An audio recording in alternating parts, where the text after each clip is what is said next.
agora é o assunto Corinthians aqui no Jogo Aberto. O Timão voltou aos treinamentos. Antônio Oliveira também voltou de Portugal, viu, Dedê? Isso foi descansar agora um pouquinho. treinar bastante. Foi descansar um pouco, né? Clima de calmaria no Timão. Calendário vazio, amistoso só sexta com o Santos e jogo oficial mesmo, lá pra abril. A gente vai começar uma pré-temporada agora muito bacana com esse novo treinador, que para nós é o que a gente procurava. E fora isso também, acho que já tem 2 amistosos marcados. Estamos vendo se consegue colocar mais um amistoso. O grupo está muito focado, o ambiente está muito bom, está todo mundo focado e a gente vai em busca de um título, se Deus quiser. Ou seja, sobra tempo para ajustes, nos treinos e até nos traços do rosto. É isso mesmo, o atacante Pedro Raul aproveitou a folga de 3 dias, entre sexta e domingo, para retocar a harmonização facial que fez há 2 anos. E aí, aprovado? Enfim, dentro das 4 linhas, que é o que importa, o centroavante vem correspondendo e mostrando entrosamento com o Yuri Alberto. Só pra ter uma ideia, nos últimos 3 jogos, o Corinthians fez 5 gols, sendo 4 da dupla. O que ganha são 2 jogadores de grande qualidade e feliz o treinador que tem esses 2, mais outros, como o Ángel, como o Gustavo, o Silva, como o Pedro Henrique, como o Wesley. Antônio Oliveira voltou ontem ao CT, depois de resolver problemas pessoais na segunda, com foco total na estreia da Copa Sul-Americana, competição que o Timão ainda não tem na galeria de troféus. O plantel do Corinthians é um plantel de grande qualidade, portanto, por representarem este grande clube, só gente de grande capacidade técnica, tática, mas também profissional e humana, que felizmente tenho ao meu dispor. Como eu disse sempre na minha chegada, era resgatar o melhor deles. É muito desafiante, é fascinante, mas ao mesmo tempo é emocionalmente desgastante. É o Timão longe da altitude e das longas viagens. Para enfrentar o Argentinos Júniors, cerca de 1.600 quilômetros de avião até Buenos Aires. Contra o Racing em Montevidéu, mais 1.500 quilômetros até o Uruguai. Além de outros 1.100 até Assunção, no Paraguai, diante do Nacional. Ao todo, somando ida e volta, 8.400 quilômetros. Menos do que, por exemplo, a distância percorrida por qualquer brasileiro que vai disputar a Libertadores da América. Eu gostei muito da logística, né? A logística pra gente foi muito importante. O grupo é um grupo complicado, né? A gente sabe, futebol hoje está cada vez mais complicado, mais competitivo. Agora, em termos da logística, pra gente foi muito interessante, foi muito bom. O Argentinos Júniors pegou o Timão na Liberta ano passado, empatando em casa e vencendo em plena arena. Agora, na Liga Argentina, está em 5º, com 1 jogo a menos e apenas 3 pontos atrás do líder River Plate. Sem contar na dívida que o Corinthians tem pela compra do volante Fausto Vera. O Timão foi condenado pela FIFA a pagar 17 milhões de reais aos argentinos. Isso está no departamento jurídico, está tudo sob controle, parece que é junho agora. A gente sabe das dificuldades que o Corinthians vem enfrentando, mas dentro das possibilidades a gente está conseguindo colocar tudo em ordem. Já o Nacional do Paraguai é o lanterna do torneio no país, com 1 vitória em 9 jogos, enquanto o Racing de Montevidéu tem 3 derrotas em 5 partidas no Campeonato Uruguaio. Racing, que é o adversário do Timão na estreia da Sula, confronto recheado de expectativas sobre os retornos no Alvinegro. O meia Igor Coronado foi programado nessa terça para fazer um trabalho de fisioterapia e pode reforçar a equipe, assim como os outros lesionados, Paulinho, Maicon e Palácios. Até lá dá tempo, de ter um time harmonizado em campo. Nunca é bom ser eliminado precocemente de um campeonato, mas se tem alguma coisa para destacar é o fato que você recupera jogadores com lesão, jogadores que estão fora e aí são liberados. E para o Antônio Oliveira conseguir dar esse padrão de jogo, conhecer melhor esses atletas, conviver mais de perto com eles, tudo isso é positivo para o Corinthians, que vai pensar em Sul-Americana. Eu ia falar em privilégio ter esse tempo, a essa altura do campeonato, a essa altura da temporada, mas do tamanho do Corinthians não dá para falar que isso é privilégio, né? Teria que estar disputando aí a reta final do Campeonato Paulista. Agora, fato que você tem um tempo para um treinador que acabou de chegar, já deixou um uma boa impressão para o torcedor corintiano. Me parece que é um cara que conduz muito bem também o elenco. Os jogadores mais veteranos estão extremamente satisfeitos com o trabalho dele. Ter esse tempo de trabalho, a gente está vendo imagens aí de trabalho físico dos jogadores do Corinthians. Eu acho que o Corinthians, como o Antônio Oliveira, pode fazer ali uma Sul-Americana interessante, Loirão. Agora, vimos que Pedro Raul, além da preocupação com o campo, está de olho na questão estética. Fez uma harmonização facial, já tinha feito, é a segunda. E tá aí, então, aí divulgou no Instagram, aquela coisa toda. Já é maior de idade, né, Loirão? Maior de idade já pode... Já. Né, já é maior de idade, então, pô, tô com uma ruga aqui, tô com um pé de galinha ali.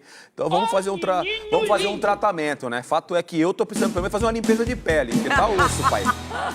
Ai, vamos falar mais aí de seleção brasileira que quer estar harmonizada, isso sim. É boa. No YouTube. Ó, já vou na grana extra aí que pode pintar, que é com a venda do zagueiro Murilo, do Nottingham Forest, dentro da Europa. Sim, o Nottingham Forest foi punido, inclusive, por ter infringido regras do fair play financeiro lá do futebol inglês. Inclusive, eles perderam 4 pontos aí na Premier League recentemente e eles precisam não digo se livrar, né, mas liberar alguns atletas. E apesar do time estar na zona do rebaixamento, tá fazendo uma campanha horrorosa, o Murilo se destaca. Ele tem sido o cara mais destacado da equipe do Forest e, obviamente, chamando a atenção de grandes clubes do futebol europeu. A gente sabe que ele é um fenômeno mesmo, né? O Murilo joga muita bola, foi para um time com dificuldades, né? Mas assim, a gente sabia que podia ser uma porta de entrada até pela idade, né? Um jogador de 20, 21 anos. Então, assim, ele tem muito mercado. E, segundo o Daily Mail, que é um jornal inglês, tem clubes do nível da Premier League, como o Liverpool, Arsenal, Newcastle, mas também PSG e Barcelona. E por que o Corinthians está de olho? Porque o Corinthians, ao vendê-lo por 12 milhões de euros, e ainda pode ganhar mais 2 milhões de euros por bônus aí, de metas estabelecidas pelo jogador, o Corinthians ainda ficou com 10% de uma mais-valia, ainda além da porcentagem como clube formador. Ou seja, pode entrar uma grana bacana para o Corinthians se o Murilo acabar saindo na janela da metade do ano. Então, como o clube está precisando e tem outras receitas a serem, digamos, destinadas a chegarem, né, agora até a metade do ano, uma delas pode ser em mais uma venda do Murilo. Beleza? Vamos atualizar a Sul-Americana aqui, já falei dos grupos, já falei dos adversários, já fiz um vídeo sobre isso, mas agora a Conmebol detalhou para você colocar na agenda, fiel, você, torcedor do Corinthians, para saber e como se programar em como assistir o Corinthians. Vamos lá, mês de abril, a estreia, no dia 2, uma terça-feira, às 9h30 da noite, horário de Brasília, o Corinthians viaja, joga fora contra o Racing uruguaio. O Racing, que não é o argentino, é o de Uruguai. No estádio Centenário, o Corinthians vai encarar o Racing. E até tem transmissões aqui, né, para você ficar ligado, né, da Paramount e também do SBT. Então tem TV aberta para esse jogo, terça-feira. O Corinthians vai jogar praticamente sempre às terças-feiras, né, já se programa. São 2 meses, abril e maio, com a fase de grupos, com o turno e o retorno, né? E no turno, que é essa primeira arrancada que o Corinthians vai dar na Sul-Americana, é bom ficar atento, porque são 2 jogos fora. Então, vale lembrar que apenas passa um para a próxima fase, o outro faz uma repescagem com terceiros colocados da Libertadores. Então, para classificar direto para as oitavas da Sul-Americana, é apenas o primeiro. Então, dificuldades aí para o Corinthians, para a gente ficar de lado, ligado. Dia 9 de abril, semana seguinte. Dia 2 estreia. Dia 9 de abril, semana seguinte, o Corinthians recebe o Nacional do Paraguai. Esse jogo é pela ESPN e pelo Star Plus. Às 7 da noite, horário de Brasília. 9 de abril, terça-feira, o Corinthians recebe o Nacional do Paraguai. Depois, na terceira rodada, de novo, um jogo fora de casa contra o Argentinos Júniors. Isso no dia 23 de abril, pula uma terça-feira então, né? 2/9, pula uma terça, 23 de abril, às 9h30 da noite, horário de Brasília. Aí tem SBT, tem ESPN, tem Star Plus. Argentinos Júniors e Corinthians, jogo dificílimo, porque é fora, assim como o jogo do Racing uruguaio. O Corinthians só pega até aqui o Nacional do Paraguai em casa, na Neoquímica Arena. Então, essa arrancada para o Corinthians fazer aí 4, 5 pontos, aí, por exemplo, vencer o seu jogo do Nacional e tentar pontuar. ou contra o Argentinos Júnior ou contra o Racing do Uruguai, de preferência com os dois, né? E aí vem o segundo turno, né, dessa fase de grupos, a rodada 4, dia 7 de maio, 9 da noite, é isso, 7 de maio, 7 da noite. 7 de maio, 7 da noite, o Corinthians joga no Paraguai contra o Nacional. Esse jogo, transmissão da ESPN e do Star Plus. Aí é jogo no Paraguai, em Assunção contra o Nacional. Também é importante pontuar esse jogo. Vem para o Brasil, para São Paulo, e recebe o Argentinos Júnior no dia 14, uma semana depois. 9h30 da noite, horário de Brasília, transmissão do SBT e da Paramount. Esse jogo tem que ganhar. Os jogos em casa, o Corinthians tem que ganhar. E o Argentinos Júnior, a gente imagina que seja o principal concorrente por essa classificação. Repito, só um classifica. Então você tem um inimigo direto ali, que pela qualidade será o Argentinos Júnior.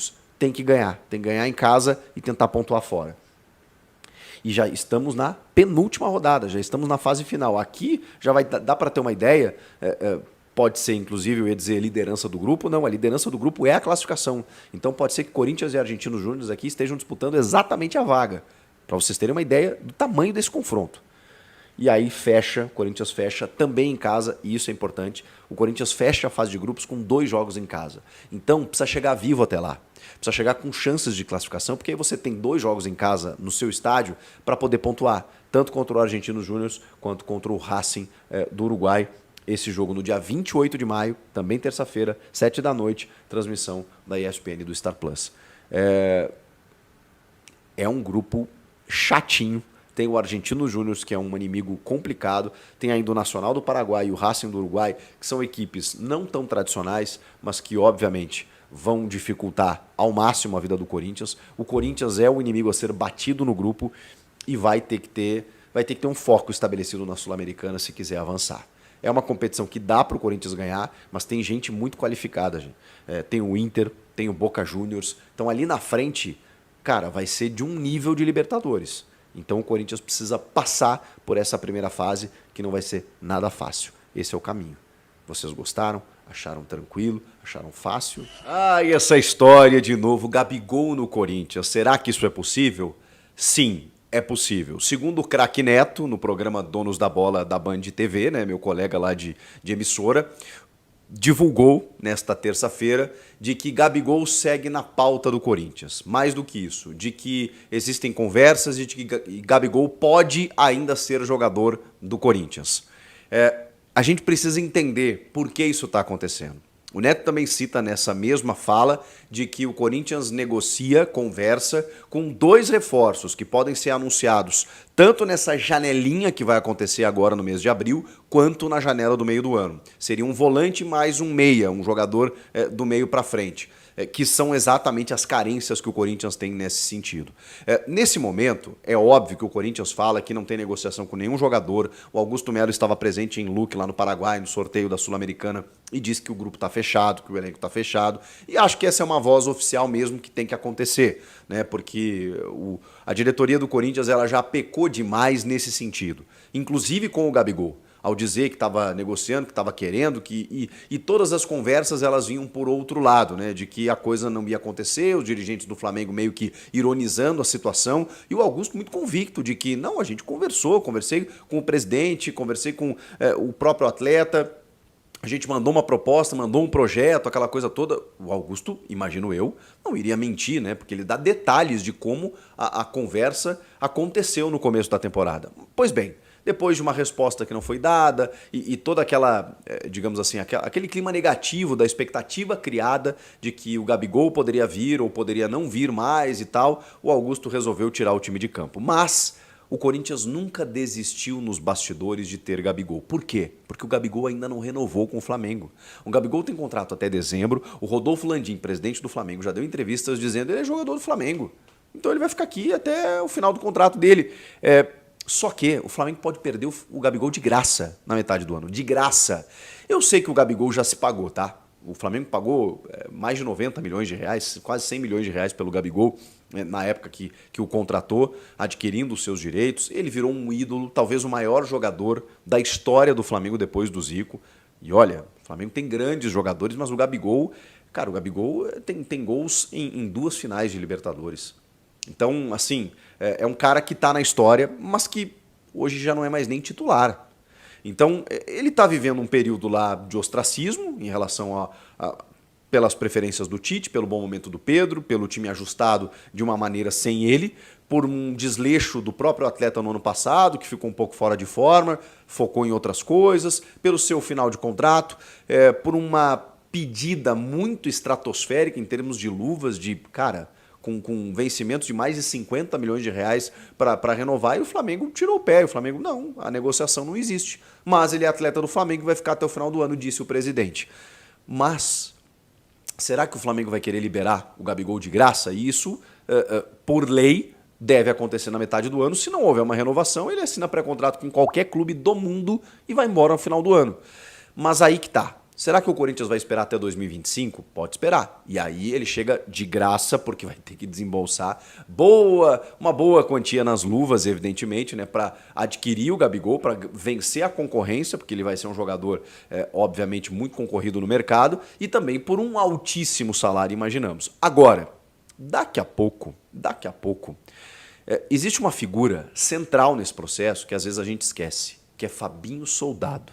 Fabinho Soldado estava lá, do outro lado do muro, lá na Gávea, lá no Ninho do Urubu. E muito das negociações, de conversas que aconteceram recentes entre diretorias de Flamengo e Corinthians passaram pelo Fabinho. Inclusive da possível ida do Maicon para lá. E o Maicon optou por ficar com a garantia do pagamento aí dos direitos de imagem e ficou. Mas o Flamengo tem ou tinha Fabinho Soldado, e o Fabinho que hoje está no Corinthians tem ótima relação com a diretoria rubro-negra. Isso apara muitas arestas. Tem uma informação do Samir Carvalho que é muito importante nesse sentido. O Júnior Pedroso, que é o agente do Gabigol, que tinha dado entrevistas, né, dizendo que não teve negociação nenhuma e tal, isso teria desgostado a diretoria do Corinthians lá no começo da temporada. Essa aproximação já aconteceu. Então, assim, segundo a informação do Samir, a diretoria do Corinthians já voltou a conversar com o agente do Gabigol numa boa, todo mundo sentou, conversou, ficou numa boa e tal. Ou seja, por quê? Porque essa negociação ainda pode acontecer. E o Flamengo, se quiser ganhar uma grana pelo Gabigol, sabe que o momento é agora. Essa janela que abre dia 1º de abril e vai até o dia 19, ela permite com que os clubes contratem jogadores que disputaram os estaduais. Na verdade, é uma janela interna, é uma janelinha que a gente chama, que a CBF permitiu aos clubes aqui no Brasil. Por quê? Porque muitos jogadores terminam os estaduais e ficam desempregados, sem calendário, sem função, se destacam no campeonato, no interior do Campeonato Paulista aqui, por exemplo, no interior do Campeonato do Rio Grande do Sul, de Minas, e tem a possibilidade de, digamos assim, reforçar um clube, um grande clube e fazer um grande contrato, e não podia por conta da janela que abriu agora no mês de março, né, e depois só na metade do ano. Pois bem, agora, com essa janela que a CBF abre excepcionalmente em abril, ela premia que jogadores dentro do Brasil consigam trocar. E aí é nessa brecha que o Corinthians não pode contratar ninguém de fora. Então, mesmo esses 2 jogadores que o Neto citou, por exemplo, eles não podem vir de fora, a não ser na metade do ano. Mas se estiverem no mercado interno, aí sim, eles podem vir e reforçar o time para a Sul-Americana e Campeonato Brasileiro. O Gabigol está dentro desse quesito, desse aspecto, porque ele defende o Flamengo, é uma negociação interna. Mas o Flamengo não vai ceder tão facilmente assim. Então, assim, não estou nem dizendo que existe uma negociação, o Corinthians já negou, pelos contatos que fiz, não tem nenhuma coisa acontecendo numa voz oficial, mas a gente sabe que nos bastidores, até pela informação do Neto, que é um cara muito bem informado, o Corinthians não desistiu do Gabigol. Pode ser agora em abril? Acho difícil. Pode ser na metade do ano? Não duvido, porque aí tem um pré-contrato firmado e aí o Flamengo vai querer ficar com um jogador que já, enfim, confirmou que saiu, vai ficar pagando o salário dele até o final. O Flamengo não precisa de dinheiro, né? Mas sei lá, por que não libera? Já que é vontade do jogador, e libera um pouco antes, inclusive recebendo uma quantia. Ou o Corinthians pacientemente vai esperar até dezembro e aí sim contar com o jogador num grande projeto a partir de 2025. E aí o Corinthians tentando estar, né, numa Libertadores da América seria um grande cartaz, assim, uma grande bandeira do Corinthians, né, o Gabigol, por tudo que ele ainda pode jogar e representar aqui no futebol brasileiro. Ele tem a cara do Corinthians, já disse o Augusto Melo, e estou achando que é uma obsessão do presidente trazer esse cara, se não for agora, ano que vem. Então, Gabigol segue na pauta, além desses 2 reforços que eu já citei, que podem ser agora do mercado interno para abril ou então apenas na metade do ano. Mas vamos falar da questão prática, mais objetiva e imediata, 2 reforços que podem acrescentar no time de Antônio Oliveira, que viajou para Portugal, já voltou, já comandou o treinamento. Corinthians tem jogos para disputar, jogo-treino ou amistoso, né? Realmente eu não sei se vai ser jogo-treino, porque aí não tem nem arbitragem, né? Mas se for amistoso, aí sim tem equipe de arbitragem, tem uniforme de time. Será que eles vão liberar imagens e tudo mais? Eu tinha informação que seria sábado, sexta-feira na Vila Belmiro. O Corinthians vai jogar esse jogo-treino, esse amistoso, esse teste contra o Santos, que também está esse período parado aí por conta da data FIFA, preparando a sua equipe do Fábio Carille para as finais do Campeonato Paulista. E o Corinthians exatamente esperando o início da Sul-Americana e do Brasileiro nesse período sem jogos. Então é interessante você ter um pouco mais de competição, um pouco mais de disputa para preparar o seu time. E esses jogadores estão retornando. Não sei necessariamente se para esse jogo da sexta-feira, provavelmente. É isso aí, rapaziada. Mais uma notícia fresquinha para vocês aí, tá? O canal 100% atualizado. Então, se você quer notícias 100% atualizadas do Corinthians, só se inscrever no canal aí, Alerta Timão, que vocês não vão ficar desinformados do Coringão, beleza? Crédito total aí pro canal do Nicola, canal do Setorista, 14º com Cross, canal Energia aí com o Mano, beleza? Canal da Jovem Pan, Debate Bola, canal dos Donos da Bola. Então, crédito total para vocês aí, belezinha? Então, lembrando, rapaziada, se quiser notícias 100% atualizada, canal Alerta Timão, beleza? Se inscreve aí, ativa o sininho, que vocês não vão perder nada. Beleza? Falou, até o próximo vídeo.